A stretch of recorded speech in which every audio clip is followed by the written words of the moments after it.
Hello everyone, myself Avdhesh Singh, chemistry faculty at Tagore group of education Surajgarh. और इस video lecture में यहाँ पर हम बात करने जा रहे हैं अपचयोपचय अभिक्रियाओं के प्रारूप के बारे में, यानी टाइप्स ऑफ रिडॉक्स रिएक्शंस के बारे में। तो यहाँ पर एक बात ध्यान रखेंगे कि जो ये अपचयोपचय अभिक्रियाएं होती हैं, जो रिडॉक्स अभिक्रियाएं होती हैं, ये चार प्रकार की हैं, या हम कहते हैं इनको हम चार वर्गों में वर्गीकृत करते हैं, डिवाइड करते हैं।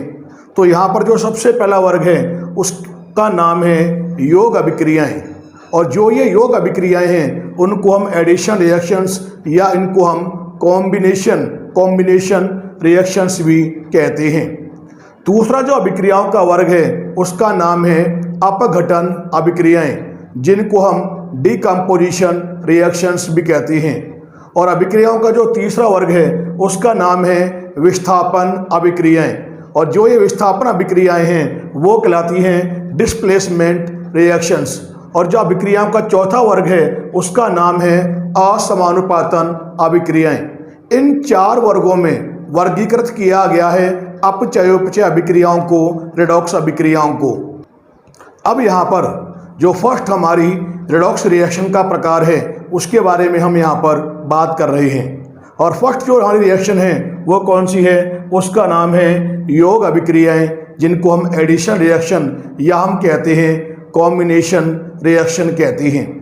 और जो ये योग अभिक्रियाएं हैं इनमें होता क्या है, इनमें आप ध्यान रखेंगे कि होगा क्या, इसके अंदर जो दो तत्व हैं, दो तत्व आपस में क्रिया करके एक ही यौगिक का निर्माण करेंगे। और जो एक यौगिक बनेगा वो क्या कहलाएगा, वो कहलाएगा योगात्मक यौगिक कहलाएगा। तो यहाँ ध्यान रखेंगे, जैसे मैंने आपको शुरुआत में बताया है कि इसमें होगा क्या कि दो तत्व क्रिया करके क्या बनाएंगे, एक यौगिक बनाएंगे। और एक यौगिक बनाएंगे वो क्या कहलाएगा, योगात्मक यौगिक कहलाएगा। जैसे मान लिया यहाँ पर देखिए, ए एक तत्व है, बी दूसरा तत्व है, दोनों तत्व आपस में क्या हो रहे हैं, जुड़ रहे हैं, योग हो रहा है। और दोनों जुड़कर क्या बना रहे हैं, नया यौगिक बना रहे हैं, एक ही यौगिक का निर्माण कर रहे हैं, जो सी, जो क्या एक योगात्मक यौगिक है। इन रिएक्शन में होगा क्या, इन रिएक्शन में ध्यान रखेंगे कि जो आपने यहाँ पर ये दो तत्व लिए हैं जो आपस में जोड़ रहे हैं, उनमें से एक तो इलेक्ट्रॉन देगा और दूसरा इलेक्ट्रॉन ग्रहण करेगा। यानी सीधा अर्थ ये है कि एक तत्व जो होगा वो तो इलेक्ट्रॉन को त्यागेगा, यानी एक का तो होगा क्या, ऑक्सीकरण। और जो दूसरा तत्व है उसका वो क्या करेगा, इलेक्ट्रॉन को ग्रहण करेगा, उसका क्या होगा, अपचयन। और आप जानते हैं कि एक का ऑक्सीकरण हो और एक का अपचयन हो तो वो होती है कौन सी, अपचयोपचय, यानी रिडॉक्स प्रकार की अभिक्रियाएं होती है। तो ध्यान रखोगे कि अतः ये जो होती हैं अपचयोपचय रिडॉक्स प्रकार की अभिक्रियाओं का ही एक रूप है। और जितनी भी आपकी कंबस्टन रिएक्शन है, दहन की अभिक्रियाएं हैं, वो इस वर्ग में आती हैं। और यहाँ पर आप ध्यान रखेंगे कि जो मैंने आपको यहाँ पर बताए दोनों तत्व ए और बी, तो यहाँ ध्यान रखेंगे कि इन रिएक्शन में होगा क्या, ए या बी में से कोई एक या फिर दोनों के दोनों ही क्या होना चाहिए, तत्व रूप में उपस्थित होने चाहिए। तो जो मैंने आपको यहाँ पर बताया है ये आपको मैंने बताया किसके बारे में, योग अभिक्रियाओं के बारे में। अब यहाँ पर जो योग अभिक्रियाओं के बारे में मैंने आपको बताया है, इसके बारे में अगर हम एग्जाम्पल लेते हैं तो ये बात आपको यहाँ पर याद रखनी है कि ये क्या है, यहाँ पर जब आप माइनस से प्लस ऑक्सीकरण अवस्थाओं की ओर चलेंगे तो वो तो क्रिया कहलाएगी कौन सी, ऑक्सीकरण की, ऑक्सीडेशन की। और जब आप प्लस ऑक्सीकरण अवस्थाओं से माइनस की ओर आओगे तो वो जो अभिक्रियाएं होंगी वो कहलाती है कौन सी, रिडक्शन अभिक्रियाएं कहलाती हैं। अब यहाँ पर जो योग अभिक्रियाएं हैं, कॉम्बिनेशन रिएक्शन है, उनके हम यहाँ पर एग्जाम्पल ले रहे हैं। तो देखिए आप यहाँ पर सबसे पहले मैंने क्या किया, मैंने यहाँ पर ले लिया कार्बन। और जो आपने यहाँ पर ये कार्बन लिया है ये क्या लिया आपने, यहाँ पे सॉलिड स्टेट में लिया है। और कार्बन के साथ आप यहाँ पे कर क्या रहे हैं, सहयोग करेंगे किसका, O2 का। और O2 क्या होती है, एक गैस है। तो जब यहाँ पर ये सहयोग करेंगे तो दोनों यहाँ पे कॉम्बाइन होकर दोनों यहाँ पर योग करके निर्मित करेंगे यहाँ पर किसको, CO2, यानी कार्बन डाइऑक्साइड गैस को यहाँ पर निर्मित करेंगी। और जो मैंने यहाँ पर ये लिखा इसमें आप देखेंगे कि जो कार्बन होता है तत्व रूप में है तो इसकी जो ऑक्सीजन अवस्था कितनी होती है, शून्य यानी जीरो होती है। और जो O2 है इसमें आप देख रहे हैं दोनों ऑक्सीजन एटम है समान है, तो O2 में भी क्या होगा कि जो ऑक्सीजन अवस्था होगी वो क्या होगी, शून्य होगी। लेकिन यहाँ पर जो आप कार्बन देख रहे हैं CO2 का जो कार्बन है इसकी जो ऑक्सीजन अवस्था है ये क्या है यहाँ पर, ये होती है +4। लेकिन जो इसमें ऑक्सीजन है इसकी यहाँ कितनी होती है, इसकी यहाँ होती है -2। ये आप पहले पढ़ चुके हैं। अब आप देखेंगे कि कार्बन की कितनी है यहाँ पर, शून्य से कितनी हो रही है, +4 यानी बढ़ रही है। तो इसका तो इसमें क्या हो रहा है, कार्बन का तो हो रहा क्या है, ऑक्सीकरण हो रहा है, यानी कार्बन तो इलेक्ट्रॉन त्याग रहा है। लेकिन यहाँ पर जो है O2 क्या कर रहा है, इलेक्ट्रॉन को ग्रहण कर रहा है। तो यहाँ पर O2 क्या हो रहा है, इसका यहाँ पे हो रहा है क्या, अपचयन। और आप देख रहे हैं कि ये दोनों आपस में जुड़कर एक ही यौगिक का निर्माण कर रहे हैं, जो कैसा यौगिक है, योगात्मक यौगिक है। और इसमें दोनों रिएक्शन हो रही है, ऑक्सीकरण भी और अपचयन भी। तो ये आपका पहला एग्जाम्पल हो गया योग अभिक्रियाओं का। अब यहाँ पर हम जो योग अभिक्रियाएं हैं उसका आप यहाँ पर दूसरा एग्जाम्पल लेंगे।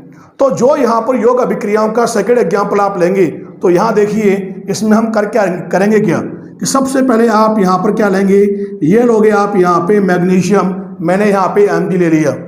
Mg क्या होता है, ये होता है सॉलिड। और जो आपने यहाँ पर Mg लिया है इस पर आप कराएंगे योग किसका, N2 का। और यहाँ पर जो आपने N2 लिया है ये कैसा होती है, ये होती है एक गैस। और जब ये दोनों कॉम्बाइन होंगे तो आप देख रहे हैं कि यहाँ पर तो उसमें ये तत्व रूप में है, यहाँ पर क्या है, ये Mg तत्व रूप में है। और आपको मैंने बताया भी था A और B में से या तो एक या फिर दोनों ही कैसे होने चाहिए, तत्व रूप में प्रेजेंट होने चाहिए। अब यहाँ देखिए जब आप इन दोनों को का योग होगा तो यहाँ पर जब बैलेंस करेंगे तो ये आप यहाँ 3 लोगे तो ये हो जाएगा यहाँ पर क्या, Mg3 और ये हो जाएगा N2। ये यहाँ पर निर्मित करेगा। और जो यहाँ पे निर्मित करेगा उसमें आप देखोगे कि जो यहाँ पर ऑक्सीजन अवस्था को जब आप निकालोगे तो देखोगे आप यहाँ पर Mg तत्व रूप में है, तो Mg की ऑक्सीजन अवस्था यहाँ पे क्या है, 0 है। यहाँ पर आप देखेंगे कि जो यहाँ पर नाइट्रोजन है इसकी जो ऑक्सीजन अवस्था है कितनी है, यहाँ पर नाइट्रोजन की, इसकी भी यहाँ पर 0 है यानी 0 है। और जब आप यहाँ पर देखेंगे तो होगा क्या कि यहाँ पर जो Mg का और नाइट्रोजन का जब आप निकालेंगे तो यहाँ पे Mg की तो ऑक्सीजन अवस्था क्या आएगी, +2, और जो नाइट्रोजन है इसकी यहाँ पे निकालोगे तो इसकी कितनी आएगी, -3 आएगी। तो यहाँ पर अगर आप ध्यान से देखें तो आप देखेंगे कि Mg 0 से +2 हो रही है, 0 से +2 यानी Mg का तो यहाँ पे क्या हो रहा है, ऑक्सीकरण। लेकिन नाइट्रोजन की अगर आप देखें तो 0 से -3 हो रही है, 0 से -3 यानी क्या हो रहा है इसका, अपचयन। यानी इस रिएक्शन में आप देख रहे हैं कि ऑक्सीकरण और अपचयन दोनों अभिक्रियाएं हो रही हैं। तो ये कैसी रिएक्शन है, रिडॉक्स रिएक्शन है। और जो मैंने आपको यहाँ पर ये रिएक्शन बताई है इसमें आप देख रहे हैं कि दो जो तत्व हैं वो आपस में जुड़ रहे हैं और आपस में जुड़कर एक ही यौगिक का यहाँ पर क्या कर रहे हैं, निर्माण कर रहे हैं। और एक ही यौगिक का यहाँ पे ये क्या कर रहे हैं, निर्माण। तो यहाँ पर आप ध्यान रखेंगे कि ये जो दोनों एग्जाम्पल मैंने लिखे हैं ये किस प्रकार के एग्जाम्पल हैं, ये कॉम्बिनेशन रिएक्शन योग अभिक्रियाओं के एग्जाम्पल हैं। इसी रिएक्शन में अगर हम यहाँ पर एक एग्जाम्पल हम और लें तो यहाँ पर तो आप देख रहे हैं कि मैंने लास्ट एग्जाम्पल बताया था कि Mg क्रिया करेगा N2 से बनाएगा Mg3N2, ये क्या होगा, सॉलिड स्टेट में होगा। अगर आप यहाँ पर क्या ले लें, वापस मैंने क्या ले लिया, मैग्नीशियम ले लिया Mg, और इस पर मैंने कराया योग किसका, Cl2 का। और आप देख रहे हैं कि यहाँ पर जो मैंने रिएक्शन लिखी है इसमें मैंने क्या लिए हैं, 2 तत्व लिए हैं और ये दोनों तत्व आपस में जुड़कर यहाँ पर निर्माण कर रहे हैं किसका, ये यहाँ पर बना रहे हैं MgCl2 को, मैग्नीशियम क्लोराइड को। तो आप देखेंगे कि ये जो कॉम्बिनेशन हो रहा है तो ये रिएक्शन कौन सी है, ये योग अभिक्रियाएं हैं। अब हम कंफर्म करते हैं कि ये रिडॉक्स रिएक्शन है भी कि नहीं। तो यहाँ देखेंगे आप Mg का तत्व रूप में है तो ये क्या हो जाएगा, 0। Cl2 समान पर क्या है, इसमें एलिमेंट है तो इसका क्या हो जाएगा, क्लोरीन का 0।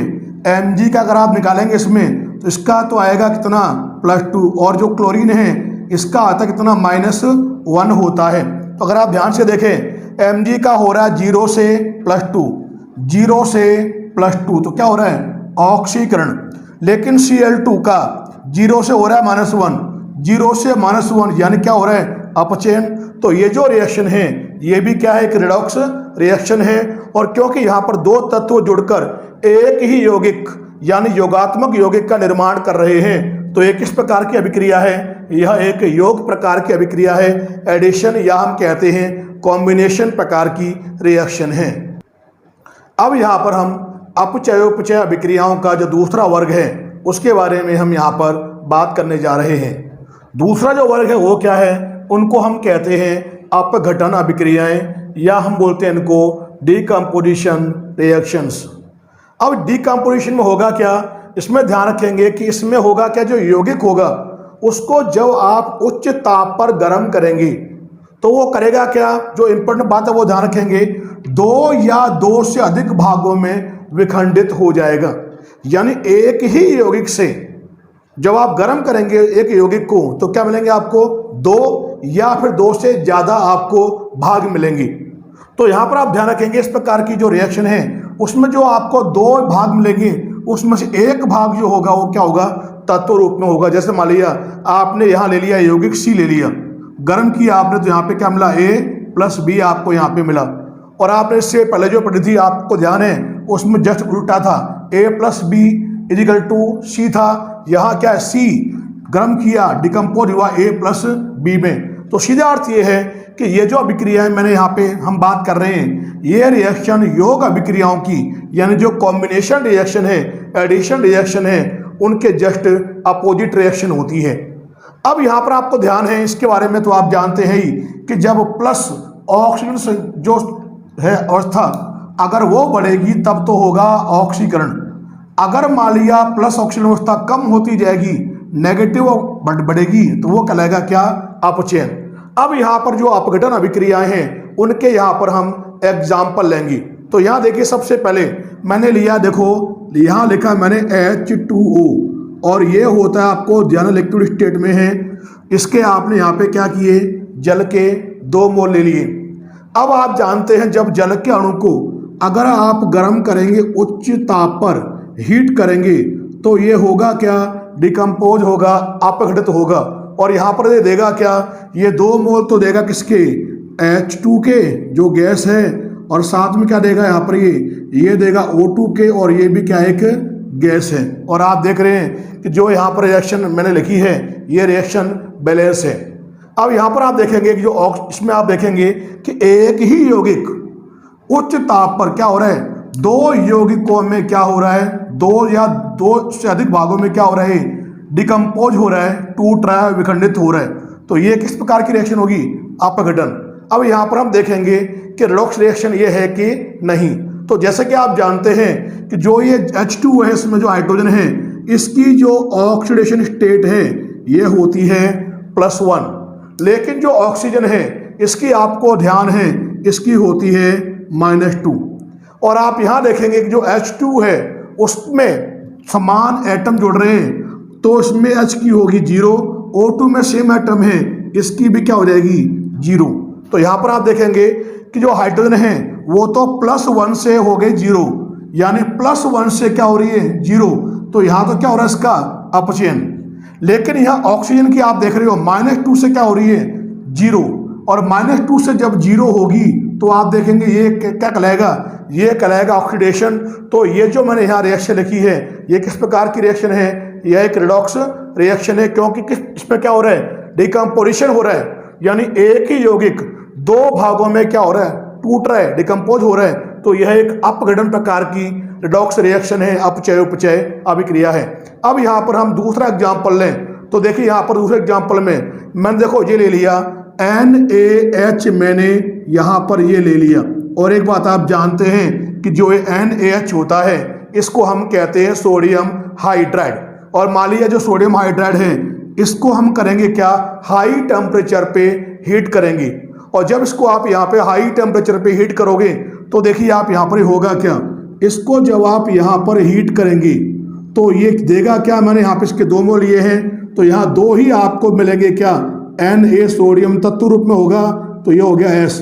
और साथ में क्या निकालेगा, यहाँ पर ये 2H है तो ये निकलेगा H2 के रूप में। और यहाँ पर जो H2 होगा क्या होगा, गैसीय रूप में होगा। तो यहाँ पर भी आप देख रहे हैं एक ही यौगिक गर्म करने पर उच्च ताप पर क्या हो रहा है, दो भागों में क्या हो रहा है, विखंडित हो रहा है। तो ये भी क्या एक अपघटन अभिक्रिया है।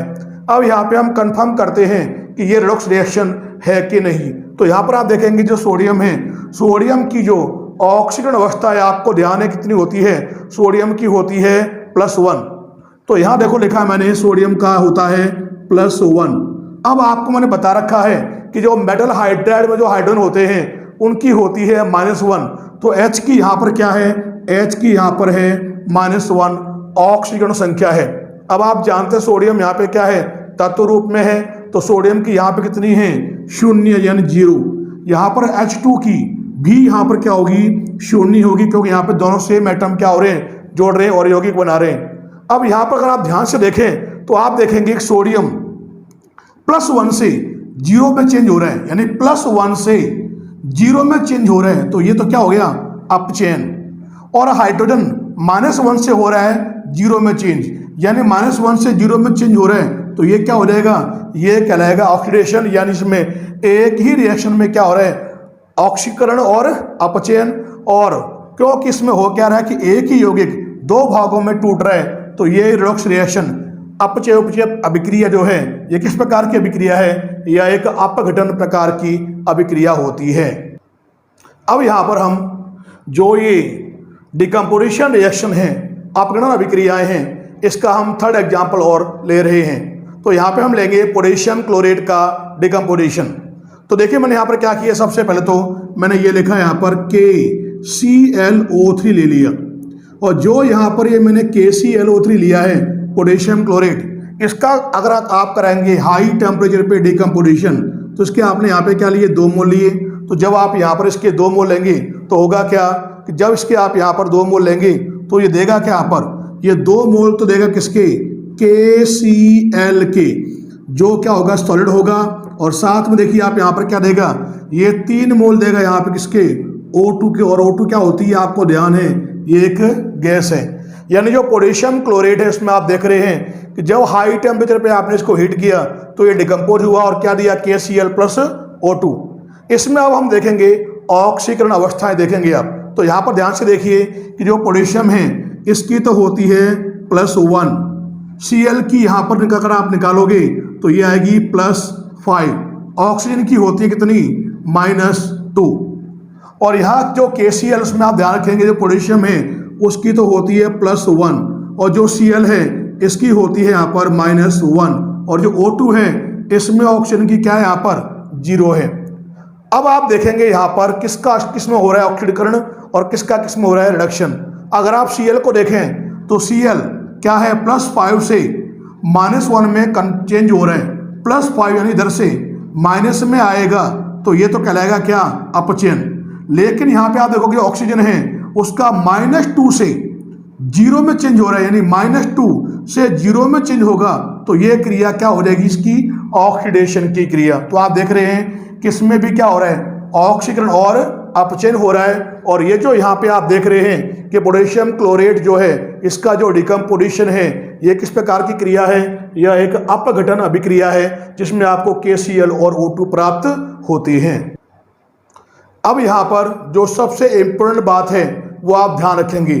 तो यहाँ देखो अगला पॉइंट वो है मोस्ट इम्पोर्टेंट क्या है कि सभी अपघटन अभिक्रियाएं जो डिकम्पोजिशन रिएक्शन मैंने आपको बताई हैं ये अपचयोपचय अभिक्रियाएं यानी रिडॉक्स अभिक्रियाएं नहीं होती, क्योंकि आप जानते हैं कि जो रिडॉक्स अभिक्रियाएं हैं उनमें ऑक्सीकरण और अपचयन दोनों का होना आवश्यक है। तो यहाँ देखो मैंने लिया है एग्जाम्पल कि जो कैल्शियम कार्बोनेट है जो सॉलिड स्टेट में है उसको जब आप हाई टेम्परेचर पे आप क्या करेंगे, हीट करेंगे, तो ये क्या देगा, ये यहाँ पर देगा कैल्शियम का ऑक्साइड और साथ में क्या देगा, ये CO2 कार्बन डाइऑक्साइड गैस देगा।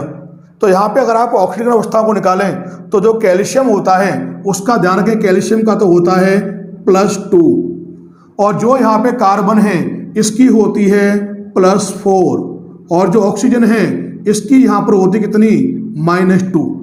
ये इनकी ऑक्सीकरण अवस्थाएं हैं। इसी प्रकार से अगर आप यहाँ देखें तो कैल्शियम का तो अगर आप निकालोगे तो कैल्शियम का होता है +2, ऑक्सीजन का होता है -2।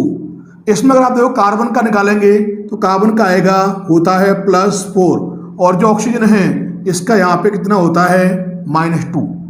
तो यहाँ पर आप देख रहे हैं कि जो ये रिएक्शन है यह एक अपघटन रिएक्शन तो है, डिकम्पोजिशन रिएक्शन तो है, लेकिन इसमें अगर आप देखें तो जो क्रियाकारक में जो तत्व हैं और जो उत्पाद में जो तत्व है उसकी ऑक्सीजन अवस्था क्रियाकारक में और उत्पाद में दोनों में क्या है, सेम है। जैसे अगर आप देखें कैल्शियम, कैल्शियम कितना है क्रियाकारक में +2, उत्पाद में कितनी है कैल्शियम की, उसमें भी क्या है +2। यहां पर अगर आप कार्बन को देखें, कार्बन कितनी है ऑक्सीजन अवस्था +4, उत्पाद में कितनी है +4। ऑक्सीजन को अगर आप देखें कितनी है -2, तो उत्पाद में कितनी है इसकी -2। यानी क्रियाकारक और उत्पाद दोनों में ही जो भी तत्व हैं उनकी ऑक्सीजन अवस्थाएं या उनकी ऑक्सीजन संख्या क्या है, सेम है। तो यह एक रिडॉक्स रिएक्शन या अपचयापचय अभिक्रिया नहीं है, लेकिन यह एक डिकम्पोजिशन रिएक्शन तो है। तो यहाँ पर आप ध्यान रखेंगे कि सभी डिकम्पोजिशन अभिक्रियाएं यानी अपघटन अभिक्रियाएं जो होंगी वो रिडॉक्स अभिक्रियाएं नहीं होती। इसका जो एग्जाम्पल हमने लिया है ये लिया है हमने यहाँ पर कैल्शियम कार्बोनेट का डिकम्पोजिशन या अपघटन। अब यहाँ पर हम बात करने जा रहे हैं जो आपके अपचय अभिक्रियाओं का ये प्रारूप के जो थर्ड प्रकार की रिएक्शन है उनके बारे में, जिनको हम कहते क्या हैं, विस्थापन अभिक्रियाएं या डिस्प्लेसमेंट रिएक्शंस। इन रिएक्शंस में होता है क्या, इन अभिक्रियाओं में क्या होगा कि यौगिक के आयन या जो परमाणु होंगे वो दूसरे तत्व के आयन या परमाणु के द्वारा क्या हो जाएंगे, विस्थापित हो जाएंगी। जैसे मान लीजिए यहाँ पर देखो X है और ये कॉम्बाइंड फॉर्म में है, YZ फॉर्म में है। तो जब रिएक्शन होगी तो यहाँ से क्या होगा, जो Y होगा ये यहाँ से क्या हो जाएगा, यहाँ से हो जाएगा विस्थापित, और जहाँ पर Y था वहाँ पे X आकर जुड़ जाएगा। तो यहाँ पे क्या हो गया, Y जो है विस्थापित हो गया X के द्वारा। इस प्रकार की जो रिएक्शन है उनको हम विस्थापन अभिक्रियाएं या डिस्प्लेसमेंट रिएक्शन कहते हैं। और जो ये विस्थापन अभिक्रियाएं हैं ये दो प्रकार की होती हैं या इनको दो वर्गों में वर्गीकृत किया गया है। जो सबसे पहला वर्ग है फर्स्ट, वो है धातु विस्थापन मेटल डिस्प्लेसमेंट, और सेकंड है अधातु विस्थापन जिसको हम कहते हैं नॉन मेटल डिस्प्लेसमेंट। अब यहाँ पर हम जो ये विस्थापन अभिक्रियाओं का जो पहला प्रकार है धातु विस्थापन मेटल डिस्प्लेसमेंट, उसके बारे में यहाँ पर हम बात कर रहे हैं। तो इसमें आप ध्यान रखेंगे कि फर्स्ट पॉइंट क्या है कि इसमें एक धातु दूसरी धातु को मुक्त अवस्था में विस्थापित करती है। तो यहाँ पर आप ध्यान रखेंगे इन अभिक्रियाओं में होगा क्या कि जो एक जो धातु होगी वो दूसरी धातु को क्या करेगी, मुक्त अवस्था में डिस्प्लेसमेंट कर देगी, उसका विस्थापन कर देगी। और ये जो रिएक्शंस होती हैं विस्थापन अभिक्रियाएं, इनका यूज हम किस में करते हैं, धातु कर्मी प्रक्रमों में और अयस्कों में यौगिकों से शुद्ध धातु प्राप्त करने में इन अभिक्रियाओं का उपयोग हम करते हैं। और इसके बारे में तो आपको ध्यान है ही, मैंने बता रखा है कि यहाँ पर अगर मान लिया धनावेश जो है प्लस ऑक्सीजन अवस्थाएं बढ़ेंगी तो होगा ऑक्सीजन, अगर यहाँ पे उल्टा चलेगा प्रक्रम तो क्या हो जाएगा, वो रिडक्शन यानी अपचयन होगा। अब यहाँ पर जो ये धातु विस्थापन अभिक्रियाएं हैं इनका यहाँ पर हम एग्जाम्पल लेने जा रहे हैं। तो यहाँ देखिए सबसे पहले एग्जाम्पल हम ले रहे हैं। तो देखिए मैंने यहाँ पर ये लिया सबसे पहले तो CuSO4 ले लिया कॉपर सल्फेट, और ये लोग आप यहाँ पे क्या है, यहाँ पर एक्वस फॉर्म में है। और जो ये कॉपर सल्फेट है इसमें आप क्या करेंगे, इसकी रिएक्शन कराओगे आप जिंक के साथ, और जो जिंक लिया ये क्या होगा, यहाँ पर सॉलिड स्टेट में होगा। जब आप यहाँ रिएक्शन कराएंगे दोनों की तो ये देखिए यहाँ पर जो रिएक्शन होगी वो यहाँ पे किस प्रकार से होगी। तो आप देखेंगे कि यहाँ पर होगा क्या कि जो यहाँ पर आप देख रहे हैं जिंक, ये क्या देगा, यहाँ पर जिंक जो होगा वो तो यहाँ पर बनाएगा क्या, ये तो बनाएगा ZnSO4, और ये तो यहाँ पर हो जाएगा एक्वस फॉर्म में। और जो Cu है यहाँ पर, जो Cu है ये यहाँ पर रहेगा सॉलिड फेज में रहेगा, ठोस अवस्था में रहेगा। अब यहाँ पर देखिए हम लिखेंगे इनकी ऑक्सीडेशन स्टेट। तो जो यहाँ पे कॉपर है Cu, इसकी तो होती है कितनी, +2। सल्फर की अगर आप देखोगे तो इसकी होगी यहाँ पर कितनी, +6। और जो ऑक्सीजन है इसकी होती है कितनी, -2।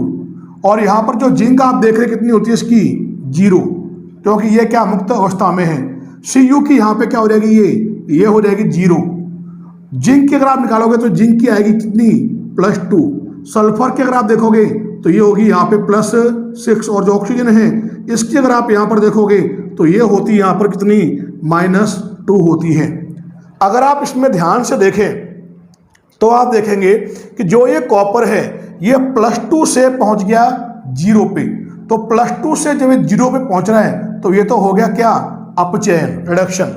और जो जिंक है वो क्या हो रहा है, जिंक 0 से हो गया कितना, +2। 0 से +2 हो गया तो ये क्या हो गया, ऑक्सीडेशन। यानी इसमें हो क्या रहा है कि यह एक रिडॉक्स प्रकार की अभिक्रिया है। रिडॉक्स कैसे, क्योंकि इसमें ऑक्सीडेशन भी हो रहा है और रिडक्शन भी हो रहा है। और आप जानते हैं मेन बात यह है कि इसके अंदर एक धातु जो है, जो आप देख रहे हो Cu का डिस्प्लेसमेंट हो गया किसके द्वारा, जिंक के द्वारा। और यहाँ पर आप देख रहे हैं जो कॉपर आपको मिल रहा है ये क्या हो गया, यहाँ पर ये मुक्त अवस्था में यहाँ पर क्या हो गया, विस्थापित हो गया। तो ये तो हो गया यहाँ पर धातु विस्थापन का पहला एग्जाम्पल।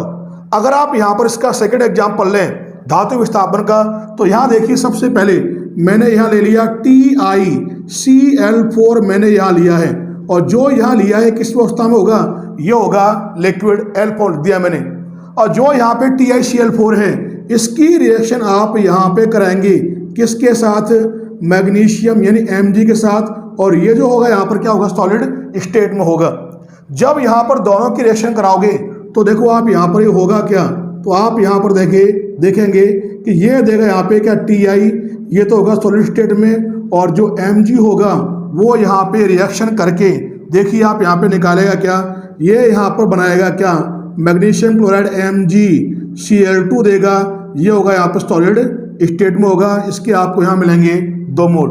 तो जो यहाँ पे मैंने ये रिएक्शन लिखी है, इस रिएक्शन में आप देख रहे हैं कि यहाँ पर जो TiCl4 में जो Ti है वो उसका हो गया विस्थापन किसके द्वारा, Mg के द्वारा। और यहाँ पर जो Ti है ये आपको यहाँ पर मिलेगी किस अवस्था में, ये यहाँ पे पहुँच की दूसरी धातु किसमें, मुक्त अवस्था में यहाँ पर क्या होगी, ये विस्थापित होगी।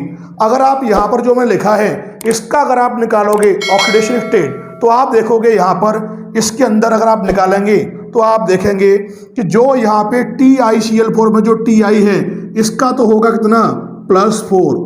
और जो यहाँ पे Cl है इसका होता कितना है, Cl का -1 होता है।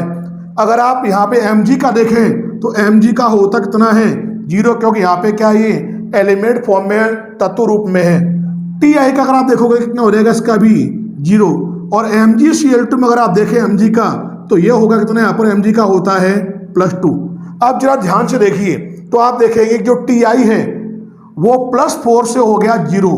तो यहाँ देखोगे +4 इस तरफ से 0 आएगा तो इस तो क्या हो गया यहाँ पर, ये तो हो गया यहाँ पर रिडक्शन यानी अपचयन। और Mg 0 से हो गया +2, 0 से +2 हो रहा है तो ये क्या हो गया Mg का, इसमें हो गया क्या, ऑक्सीडेशन। यानी इसमें क्या हो रहा है, रिडॉक्स रिएक्शन हो रही है। और यहाँ पर आप देख रहे हैं कि इसमें हो क्या कर रहा है कि जो एक धातु है वो दूसरी धातु को मुक्त अवस्था में क्या कर रहा है, विस्थापित कर रहा है। तो ये आपकी फर्स्ट टाइप की रिएक्शन होगी, मेटल डिस्प्लेसमेंट धातु विस्थापन अभिक्रिया। अब यहाँ पर हम बात करने जा रहे हैं अधातु विस्थापन के बारे में, नॉन मेटल डिस्प्लेसमेंट के बारे में। तो यहाँ पर देखिए आप सबसे पहले ध्यान रखेंगे कि इस विस्थापन अपचय उपचय अभिक्रियाओं में होता क्या है, हाइड्रोजन विस्थापन और ऑक्सीजन विस्थापन आदि दुर्बल अभिक्रियाएं हैं। और सेकंड आप ध्यान रखेंगे कि सभी क्षार धातुएं यानी जो ग्रुप फर्स्ट है और कुछ क्षार मृदा धातुएं जो आपका ग्रुप सेकंड है वो श्रेष्ठ अपचायक होते हैं, जो ठंडे जल के साथ क्रिया करके H2 गैस यानी H2 का क्या करते हैं, विस्थापन करते हैं। तो देखिए मैंने यहाँ पर क्या लिया, सोडियम लिया है। सोडियम आता है ग्रुप फर्स्ट में, ये क्या एक क्षार धातु है। इसकी क्रिया कराओगे आप ठंडे जल से, तो जल लिया मैंने यहाँ पर क्या, H2O। तो जब ये क्रिया करेगा तो यहाँ पर क्या बनाएगा, ये देगा सोडियम हाइड्रोक्साइड और H2 का क्या करेगा, यहाँ पर ये विस्थापन करेगा। तो यहाँ पर आप देखेंगे सोडियम की जो ऑक्सीजन अवस्था कितनी है, 0। जल में H का +1, O का -2, NaOH में सोडियम +1, ऑक्सीजन -2, H +1, H2 में H का क्या होता है, 0। तो यहाँ पर अगर आप ध्यान से देखें तो आप देखेंगे सोडियम जो है वो 0 से हो गया +1, 0 से +1, तो ये तो हो गया इसका ऑक्सीकरण। लेकिन यहाँ पर अगर आप ध्यान से देखें, जो ऑक्सीजन है वो अगर आप देखें H को देखें तो H का यहाँ पे क्या +1 है, +1 से क्या हो गया 0, +1 से जब 0 हो रहा है तो ये क्या हो जाएगा यहाँ पर अपचयन, यानी इसके अंदर क्या हो रहा है ऑक्सीकरण और अपचयन दोनों क्रियाएं हो रही हैं। तो ये क्या है, यह एक रेडॉक्स रिएक्शन है। और जो ये रेडॉक्स रिएक्शन है ये किस प्रकार की है, ये एक अधातु विस्थापन प्रकार की रिएक्शन है। बिल्कुल सेम देखो मैंने यहाँ पर रिएक्शन ली कैल्शियम की रिएक्शन। कैल्शियम क्या है, ये होता है ग्रुप सेकंड यानी क्षार मृदा धातु है। इसकी भी क्रिया जब कराओगे आप ठंडे जल से तो ये देगा कैल्शियम हाइड्रोक्साइड, और साथ में ये भी क्या करेगा, ये भी इस रिएक्शन में क्या करेगा हाइड्रोजन का क्या करेगा विस्थापन करेगा। तो यहाँ पर अगर आप ध्यान से देखें इसमें भी क्या हो रहा है ऑक्सीकरण और अपचयन, यानी इसमें भी हो रहा है रेडॉक्स रिएक्शन है ये भी।